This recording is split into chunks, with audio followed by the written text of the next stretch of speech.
பாப்போமா. இந்த ஆண்டு ஏகாதசி 25ஆம் தேதி அதிகாலை 3:30 மணியிலிருந்து ஒரு 4:45க்குள்ள ஸ்ரீரங்கத்துல நமக்கு சொர்க்கவாசல் திறந்துருவாங்க.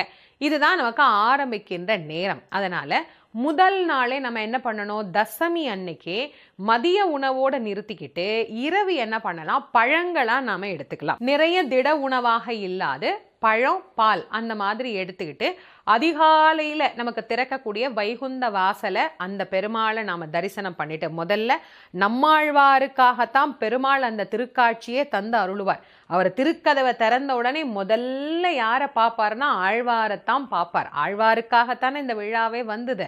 அதனால அவருக்கு தரிசனம் கொடுத்துட்டு அப்படியே பக்தர்களுக்கெல்லாம் சேவை சாதித்து கொண்டே வருவார். அந்த அழகான தரிசனத்தை எல்லாம் நிறைவு பண்ணிட்டு வீட்டில் நாம தீப தூப ஆராதனைகள்லாம் காட்டிட்டு பெருமாளை உள்ளன்போடு வழிபாடு பண்ணலாம். எங்கள்கிட்ட கிருஷ்ணர் தான் இருக்கு, எங்ககிட்ட சத்யநாராயணர் படம் தான் இருக்கு, இல்ல எங்ககிட்ட திருப்பதி வெங்கடாஜலபதி தான் இருக்கிறாரு, இல்லைங்க குழலூதுற கண்ணன் தாங்க வச்சிருக்கிறோம்.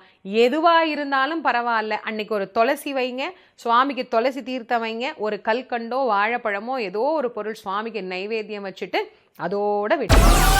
Download Moj.